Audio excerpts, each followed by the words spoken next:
Ahora otra vez, seguimos por donde lo dejamos con la autobiografía del general Franco. Empecemos. Tanto Pacón como yo queríamos ser marineros y aspirábamos a ingresar en la Escuela Naval Militar en cuanto se abriera, pero las finanzas del Estado siguieron un curso adverso y todos los jóvenes ferrolanos que queríamos seguir la tradición marinera de nuestros antepasados nos vimos una vez más defraudados al suspenderse la convocatoria de ingreso en la Escuela Naval Militar. ¿Qué hacer? Si no servíamos a la patria por mar, la serviríamos por tierra, y tanto Pagón como yo orientamos nuestra formación al ingreso en la Academia de Infantería de Toledo. En ese trance conocí a Camilo Alonso Vega, huérfano como Pacón. Su padre había muerto en 1898 en los combates de Santiago de Cuba, y esa amistad me ha acompañado hasta la fecha. Por su condición de huérfano de guerra, Camilo tenía plaza asegurada, Pacón y yo no. Pacón fue suspendido a causa del dibujo y yo entré en la academia en un lugar discreto, muy por detrás de Camilo, que me recordó esta circunstancia al menos hasta que me proclamaron generalísimo. Después lo olvidó o no creyó oportuno recordármelo. Pacón aprobaría en el siguiente examen y así nos encontramos los tres en la Academia de Toledo, en la que ingresé a los 15 años de edad. ¿Qué formación había recibido antes de llegar hasta los, por, hasta los portones de la gloriosa Academia Toledana? Por una parte, la que me había dado mi madre, religiosa, histórica, humana, y mi padre, un tanto enciclopédica, más que enciclopedista, aunque tenía un ramalazo libre pensador. Luego la versión de los planes de enseñanza oficiales filtrados por el criterio rigurosamente católico del padre Marcos y sus ayudantes, en unos tiempos en que los planes de enseñanza reflejaban el vaivén pactado por la política de la restauración, conservadurismo y liberalismo, prolongación del pacto entre Cánovas y Sagasta, mezclados en un imposible conocimiento veraz del sentido de nuestra historia. Pero fue la formación que me había entrado por los ojos y el oído la que me llevaba a la carrera de marino, y en su defecto la de militar, dispuesto a servir a la patria.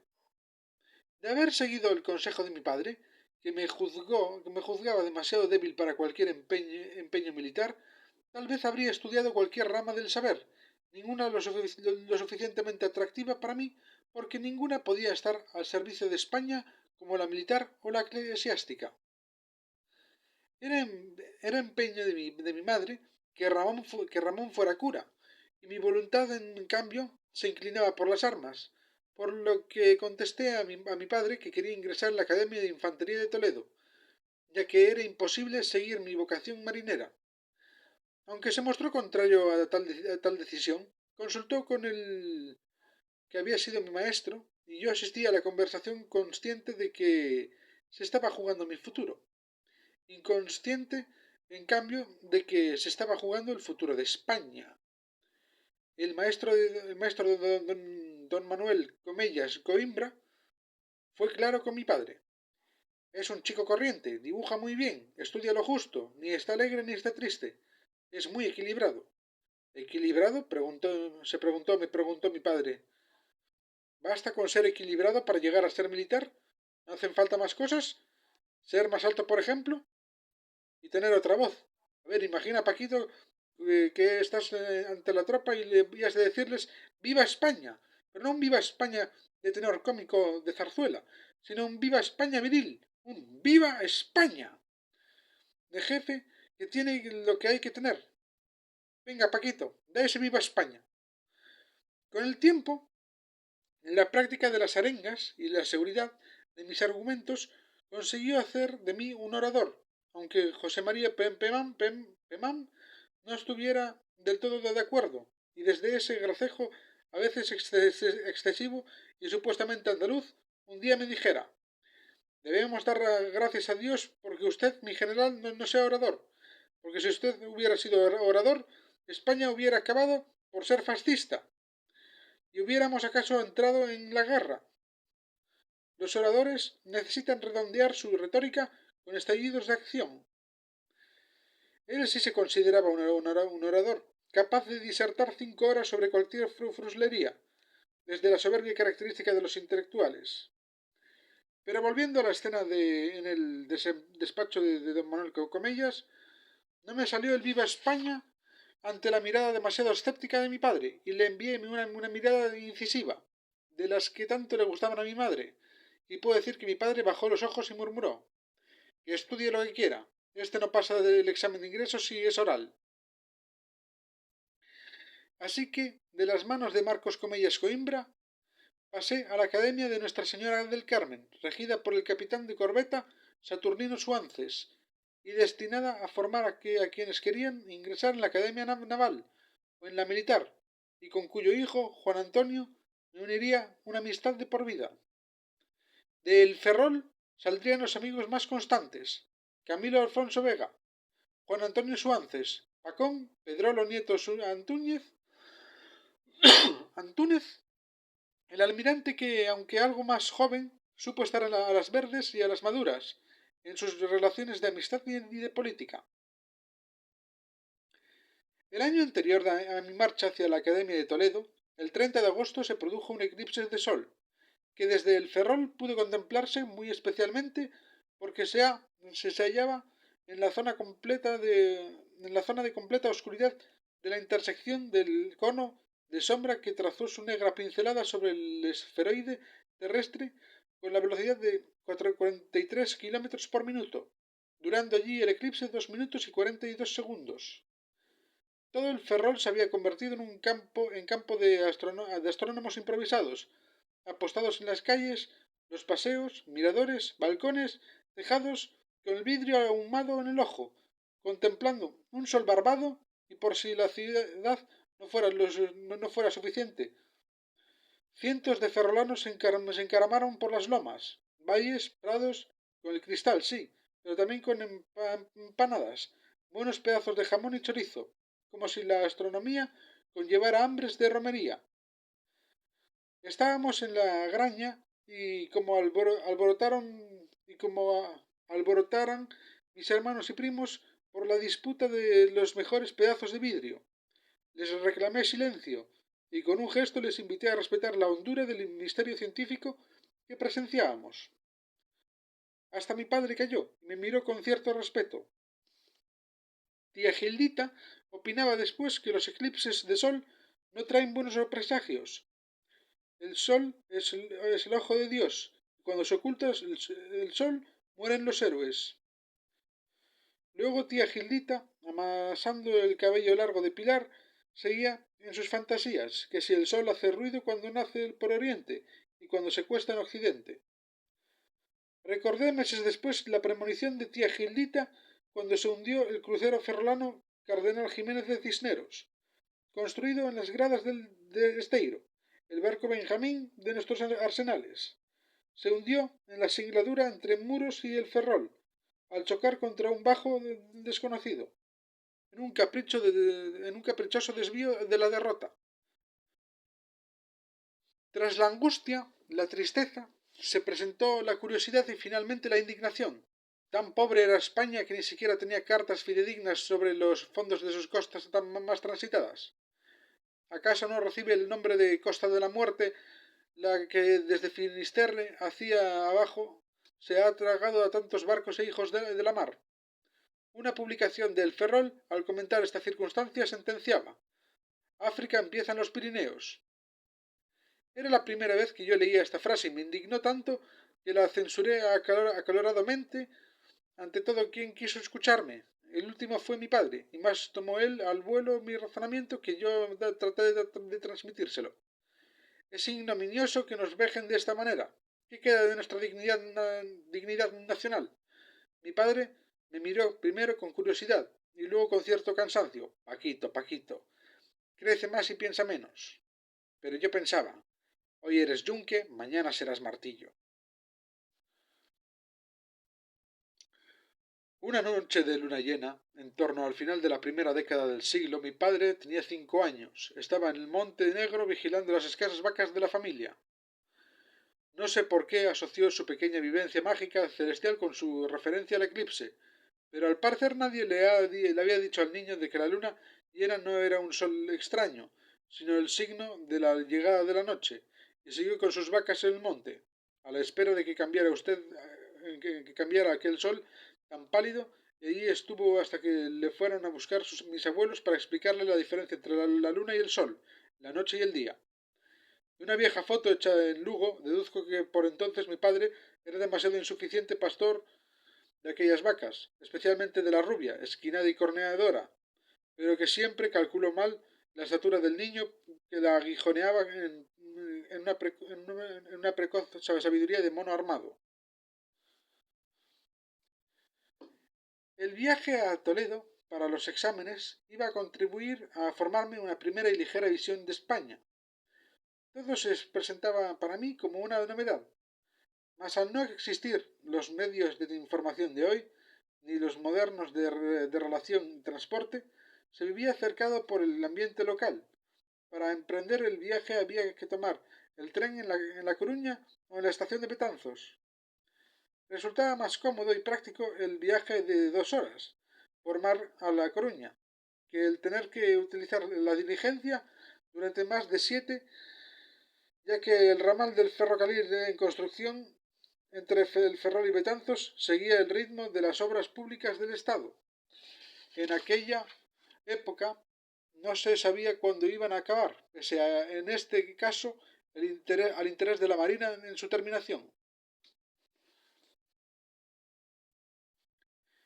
De esta forma recibí la citación que se me hacía para mi presentación en los exámenes de Toledo, un día caluroso de julio. Acompañado por mi padre emprendimos el viaje hacia Madrid. Deliciosa fue la primera parte del viaje en el recorrido por Galicia, pese a las incomodidades que el trayecto entrañaba por su difícil trazado y deficiente estado de la vía. Una mejora importante había tenido recientemente el viaje, la incorporación al pasaje de primera de algunos vagones de corredor, en los que podía el viajero levantarse y moverse durante el recorrido. La parte más molesta del trayecto era el paso entre Lugo y León, por los numerosos túneles, con sus humos asfixiantes, y el abrir y cerrar ventanas para aliviar la situación. Pronto disminuyó la vegetación y empezaron a presentarse los montes pelados, solo alegrados por la zona de viñas del Valle del Bierzo. Este contraste entre Castilla y Galicia viene a mis ojos a justificar la admiración expresada por los visitantes de Galicia y la ponderación del paisaje que a los chicos tantos nos sorprendía. He de confesar que este primer viaje con mi padre, rígido y adusto, no resultara divertido, pues le faltaba la confianza y la solicitud que le hicieran cordial. ¿Qué diferencia con los futuros viajes con los compañeros? Entrado en la dilatada llanura de Castilla, el tren parece precipitarse, con propósito, sin duda, de ganarse el retraso acumulado en la parte montañosa del recorrido. Bajo este traqueteo del tren necesitábamos pasar la noche, para amanecer en el cruce de la sierra. Allí quedaba Ávila, Recoleta tras sus viejas murallas, y más abajo el Escorial, desde donde Felipe II gobernaba el mundo. Y enseguida el llano Madrid, con sus modestos pueblos y diminutas colonias veraniegas. Y tras una dilatada parada, para conceder la entrada, la llegada a la estación del norte, donde esperaba la algarabía de los mozos de cuerda y la salida a la espera de los coches de punto y los omnibus de los hoteles. Ya estábamos en Madrid feliz de los 500.000 de habitantes. El paso por Madrid no pudo ser más rápido. Unas horas para asearse, visitar a unos parientes y recoger una carta de recomendación para volver a la tarde a tomar el tren para Toledo. Así, salvo el paso a través de las avenidas y calles principales, quedaba para mí inestimable la capital de España. Esto de la carta de recomendación era cosa de que yo no alcanzaba a entender. Me parecía un vicio que arrastraba a la sociedad, que podría tener influencia en el ingreso de un establecimiento militar y que podría alcanzar efectos contrarios a los pretendidos. Así se lo expresé a mi padre, que acabó por comprenderlo. Por otra parte, por otra parte, las cartas en sí carecían de valor. ¿Quién iba a decirme entonces que 21 años después me iba a corresponder como director de la Academia General Militar al corregir estos abusos? Mediada la tarde, en un viaje en tren de 2 horas, salimos para Toledo. Próximos a la llegada al cruzar la Vega, se nos presentó la vista magnífica de la ciudad, coronada sobre la cumbre por su alcázar y más abajo la catedral y los principales monumentos, asomándose sobre las casas de la vieja urbe. Frente a la estación nos esperaban las típicas galeras tiradas por 6 caballos, que cruzando el Tajo por el viejo puente de Alcántara iban a enfrentarse con la dura faena de remontar la cuesta del Miradero, que da acceso a la típica plaza de Zocodover, mentidero y centro comercial de la población, y en donde se dislocaba el tráfico, para tomar por el laberinto de las estrechas y sombreadas callejuelas que imprimieron su carácter a esta antigua población dormida en el tiempo. Allí nos esperaba el que había de ser mi apoderado durante mi futura estancia en la academia, quien nos pilotó hasta la calle del Horno de Bizcochos, en la que estaba el alojamiento que nos había buscado para nuestra estancia en la ciudad.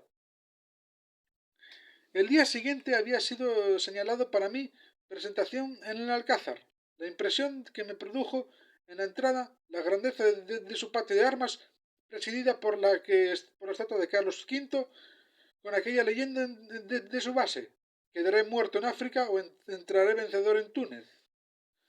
Fue inenarrable.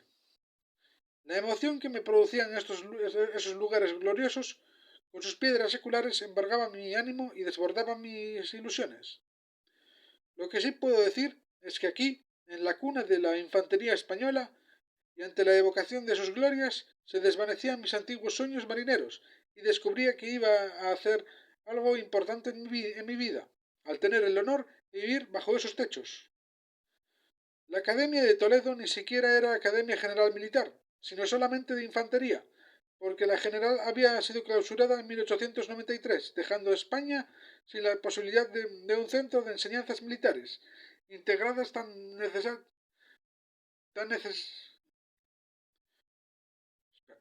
dejando a España sin la posibilidad de un centro de enseñanzas militares integradas, tan necesario para los modernos ejércitos. Pero era lo único que estaba a mi alcance para vincularme con la causa sagrada de la defensa de España. La habían ubicado en el antiguo Alcázar, remodelación del Palacio Herreriano de Carlos I de España y V de Alemania, que aún estaba en obras cuando yo atravesaba la plaza de Zocodover para acudir al examen de ingreso, una dura pero justa criba que solo iba a dar paso a 382 aspirantes a caballeros cadetes. Dada la circunstancia de las pocas cosas que pasaban en la ciudad, de la vida que le daba la ubicación, dada la circunstancia de las pocas cosas que pasaban en la ciudad y de la vida que le daba la ubicación de la academia, los exámenes no solo eran seguidos por algunos familiares de los aspirantes y por oficiales del ejército interesados, sino que mucho público se agolpaba en torno a las aulas, hasta en los sótanos del glorioso Alcázar, siguiendo las vicisitudes de los exámenes, a la espera de los comentarios animados o desanimados de quienes ya habían pasado la experiencia. Se examinaba de día y de noche, ante tribunales implacables, realizando a veces los ejercicios sobre pizarras, con los profesores militares al lado provistos de un puntero con el que iban señalando el desarrollo de las operaciones. Eran exámenes estilo militar, eficaces y severos, y en cambio fuera nos esperaba el asalto de los mirones y el bullicio de la plaza Zocodover o de la calle del Comercio, en un Toledo completamente ocupado por los examinados y sus mentores, familiares o no.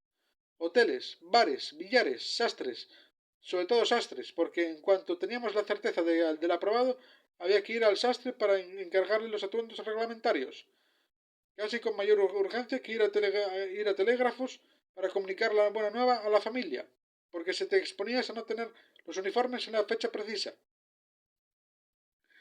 No quiero colgarme medallas que no me pertenecen, ni Camilo dejaría que ésta me la pusiera, pues durante toda la vida, hasta que ya generalísimo, un día le detuve la lengua con una simple mirada. Alardeó de haber sido séptimo en los exámenes de ingreso de la academia y yo haber quedado hacia la mitad de los 383 admitidos.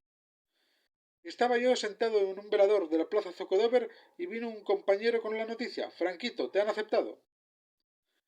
El 9 de julio salió la lista de aprobados en el boletín oficial del Estado, y ya leí en el ferrol mientras pasaba las vacaciones y trataba de digerir una noticia larga y dolidamente esperada.